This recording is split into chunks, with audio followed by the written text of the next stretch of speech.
Assalamualaikum warahmatullahi wabarakatuh. Lagi 5 minit Presiden akan sampai. Rakan-rakan pimpinan, hadirin hadirat yang dimuliakan. Pertama, saya nak ucap terima kasih kepada seluruh jawatankuasa penganjur konvensyen pada hari ini, diketuai oleh Setiausaha MPN, Dr. Sophie dan pasukannya. Mana Dr. Sophie? Dia tak ada. Dia keluar. Terima kasih banyak Dr. Sophie. Satu kejayaan penganjuran yang sangat baik dengan sokongan jawatankuasa semua. Yang kedua, terima kasih di atas kehadiran yang begini ramai dari seluruh negeri Kedah, juga rakan-rakan dari Perlis dan Pulau Pinang. Tapi ada seorang paling jauh, iaitu Datuk Ruji dari Tawau, Sabah. Datuk Ruji, bangun kenal diri Datuk Ruji. Lambat tangan Datuk Ruji. Terima kasih. Baik. Saudara yang saya muliakan, tadi Kak Ji dah pun buat pembentangan yang sangat bagus. Dia nak cerita kita duduk di mana lah ni. Status kekuatan parti mengikut cabang. Tujuan dia akan lahir satu keinsafan. Kalau kita fikir soal nak buat kerja untuk parti, sebenarnya kita tak ada masa pun untuk bergaduh satu sama lain. Tak ada masa sama sekali. Kita ada dua pilihan. Nak terus bergaduh ataupun pilih untuk bersatu dan terus kuatkan parti. Dalam tempoh tak sampai 2 tahun akan masuk pilihan raya. Pilihan di tangan kita. Baik. Saudara, saya nak mulakan dengan sejak 3 tahun Presiden menjadi Perdana Menteri, dia sebenarnya telah berjaya mewujudkan kestabilan politik di negara kita. Dalil, sebelum itu 5 tahun, 3 Perdana Menteri. Sekarang dah 3 tahun, terus 1 Perdana Menteri, dan saya yakin pecutan 2 tahun terakhir, tak ada gangguan lagi. Bahkan hari ini, Bersatu pun pecat ketua pembangkang timbalan presiden dia. Okey? Itu jelas. Saudara, tapi awas, kita tak jadi kuat kerana mereka bergaduh. Kita hanya jadi kuat kalau kita kerja kuat dan bina kekuatan kita. Jadi kestabilan politik terjawab. Dah ada clarity, ada certainty. Yang kedua, ialah kemakmuran ekonomi. Tadi Fahmi bagi tahu, angka terkini, bukan Bank Negara Fahmi, DOSEM. Department of Statistik keluarkan dan diisu oleh Bank Negara. Okey.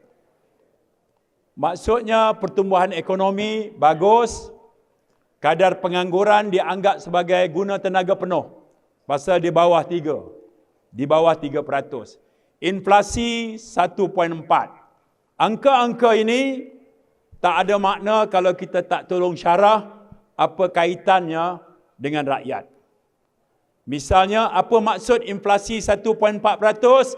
Maksudnya, setahun dulu, kalau kita beli satu barang harga 100, sekarang selepas tahun, barang itu harganya RM101.04. Naik tak? Naik. Tapi kadar yang sangat kecil. Itu maksud inflasi 1.4. Berbanding kalau inflasi naik 5%. Satu barang tahun lepas kita beli harga 100, tahun ini kita bayar RM105. Itu cara syarah pada rakyat. Kemakmuran ekonomi, Alhamdulillah. Apa maksud ringgit semakin kukuh? Maksudnya kita beli makanan dari luar, import, 80 bilion ringgit. Dan kita kena bayar dalam dolar Amerika. Bila duit kita semakin kuat, bermaksud semakin rendah bayaran kita dalam dolar Amerika. Maksudnya patutnya harga barang dalam negara menjadi semakin rendah. Begitu cara syarah Datuk Fahmi. Kalau tak boleh syarah macam tu, out dah Fahmi. Kemudian kebajikan rakyat. Tadi Fadina beritahu darjah 1 sampai tingkatan 6 dapat RM150. Mana datang duit itu? Sedangkan cukai baru tak ada naik. Cukai tak naik, gaji menteri kena potong. Tapi ada lebihan untuk bagi pada rakyat. Ya, itu kerana kecekapan pengurusan ekonomi. Common sense. Itu aja yang Perdana Menteri kita buat. Jangan bocor, jangan tiris, jangan terlebih belanja, jangan seleweng, jangan rasuah, nescaya akan ada lebihan duit. Bagi balik kepada rakyat program kebajikan.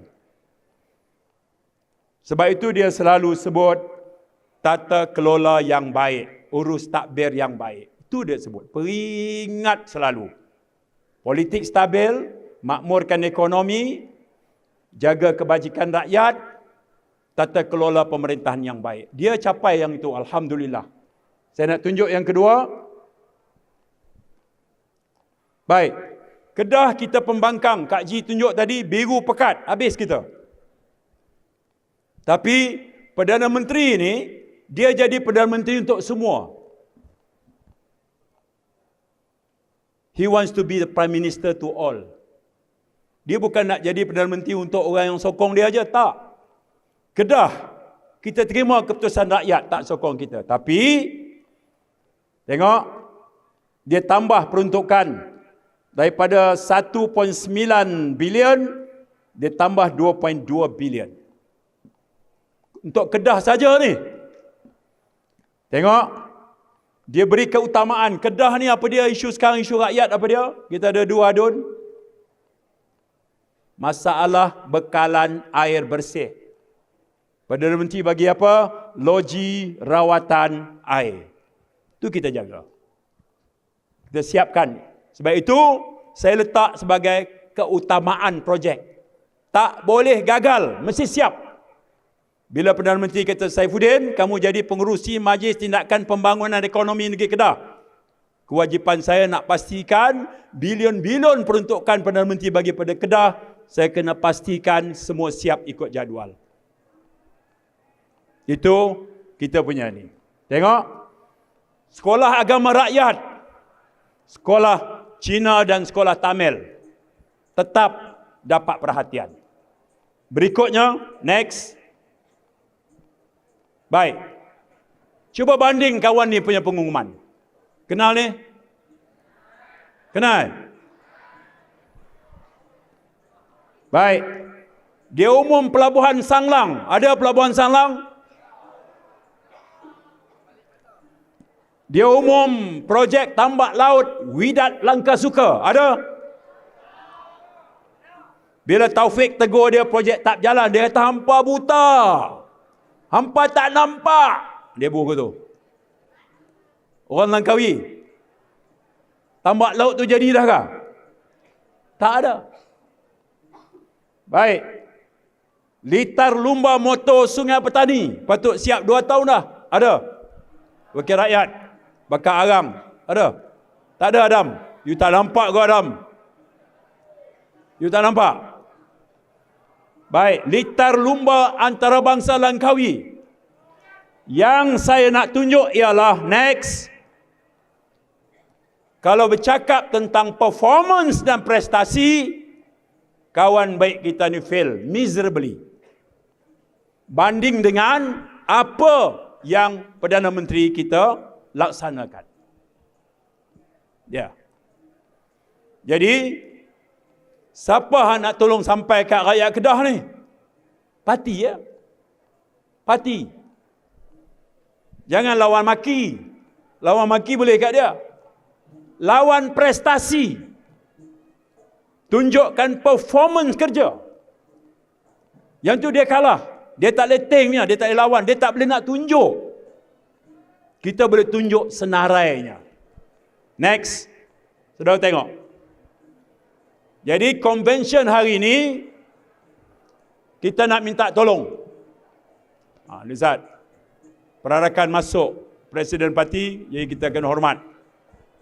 Hadirin sekalian, majlis mengalu-alukan ketibaan Yang Amat Berhormat Datuk Seri Diraja Anwar Ibrahim, Presiden Parti Keadilan Rakyat diiringi barisan tetamu kehormat. Reformasi. Reformasi. Reformasi. Lawan tetap. Lawan sampai.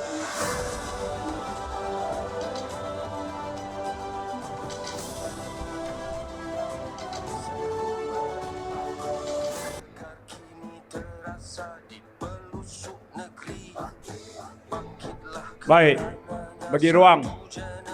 Perdana Menteri dah ambil tempat duduk bersama dengan peserta konvensyen. Baik, hak lain berhenti ambil gambar.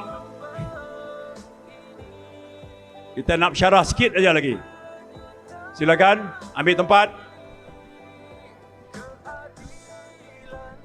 Baik, tuan-tuan dan puan-puan, kita mohon untuk mengambil tempat kerana kita ada sedikit lagi penerangan daripada Yang Berhormat Datuk Seri. Jadi kita mohon untuk tuan-tuan dan puan-puan mengambil tempat terlebih dahulu. Saya akan habiskan sikit lagi slide tadi. Jadi convention ini kita buat untuk apa? Yang pertama, menjadi kewajipan kita untuk kongsi tentang cerita kejayaan. Kejayaan bantu rakyat, kejayaan ekonomi, kejayaan kestabilan politik, kejayaan, cerita kejayaan. Biar jadi ratib kita, ratib. Biar ratib hari-hari. Yang kedua, kalau ada duduk dalam parti, maksudnya parti ini satu bahtera perjuangan, satu vehikel, satu kenderaan. Kita semua duduk dalam satu kapal, bahtera perjuangan. Kaptennya Anwar Ibrahim. Kapten. Kita semua dalam kapal. Yang pertama ialah jangan tebuk lantai kapal. Jangan tebuk lantai kapal. Itu syarat yang pertama. Kapal sedang berlayar. Berlayar cantik, laut bergelora. Nahkoda sedang mengemudi kapal. Kita duduk dalam kapal, tak kiralah dek kapal ke, bilik enjin kapal ke, tak kiralah apa pun. Kita duduk dalam kapal yang sedang berlayar.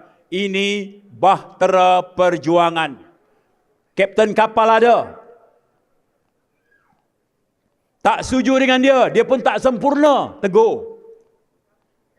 Kapten kapal, nampaknya cuaca semakin buruk, laut bergelora, ombak semakin menggunung. Tolong kurangi kecepatan agar tak berlaku kecelakaan. Bagi tahulah. Bagi tahu. Ya, sepanjang 30 tahun tak lama kenal Anwar Ibrahim, bagi tahu, tegur.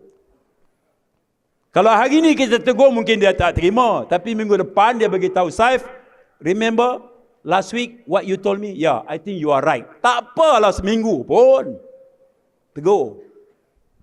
Tapi pantang anak kapal, duduk dalam kapal, tebuk kapal. Apa nak jadi pada kapal ini? Kapal akan karam, perjuangan akan terkandas, harapan rakyat tak dapat kita bela.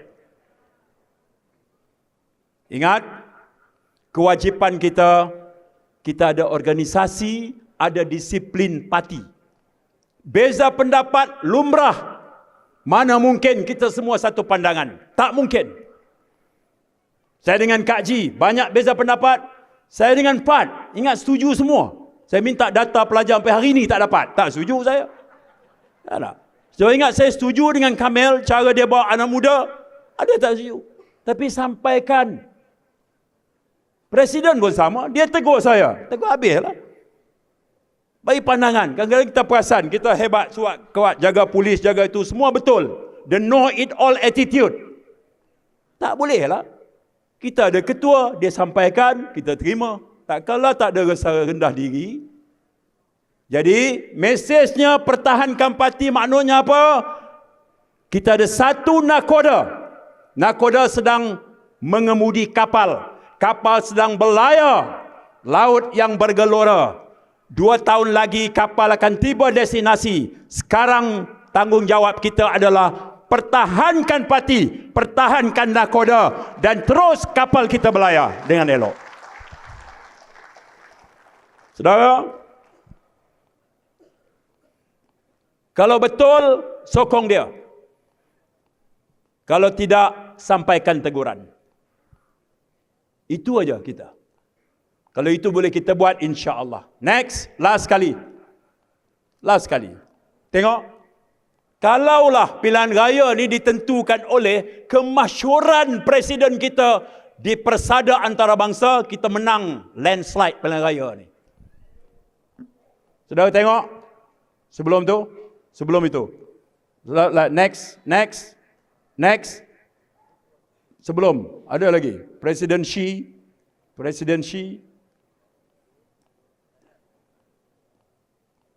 Cuba tengok.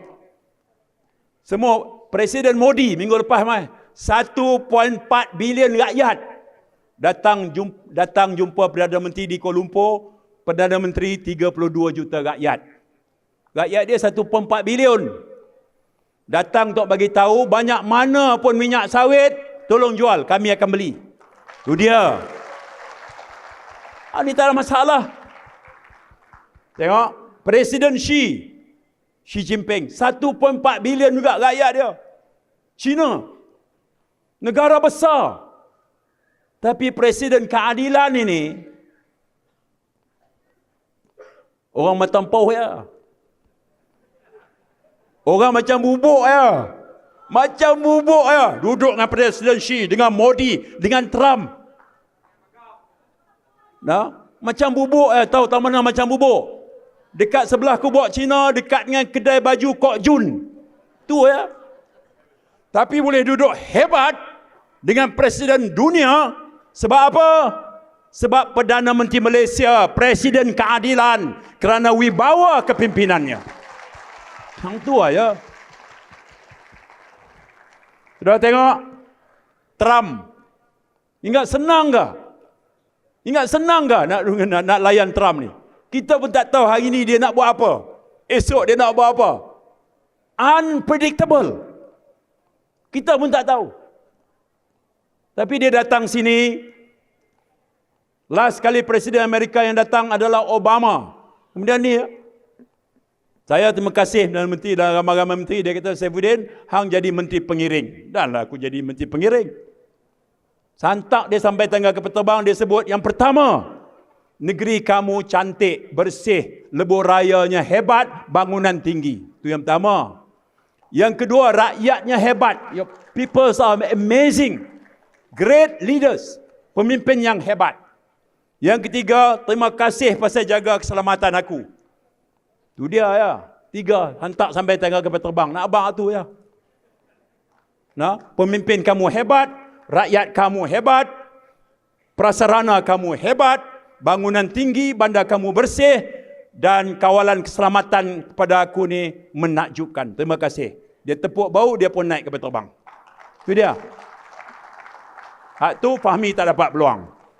Fahmi tak apa. Kalau menang hak Bangladesh ni, kita bagi dia menteri pengiring. Hak nak main je lah. Kita tak tahu. Sudah tengok Erdogan. Jadi dari sudut itu, Perdana Menteri boleh rasa hebat laksanakan tugas sebagai pemimpin dunia jurucakap umat kerana dia tahu di sini politiknya stabil, ekonominya hebat. Kalau begitu saudara, tanya diri kita sebagai anggota parti, kita nak karamkan kapal ini atau kita nak jaga bahtera kemenangan ini dan kemudian kita bawa Malaysia menjadi negara yang lebih hebat daripada keadaan sekarang. Nak jadi lebih hebat. Itu aja mesejnya. Dia mesti mula dengan setiap anggota parti. Saudara, saya dengan segala hormat yang mempersilakan Presiden terus untuk menyampaikan pidato.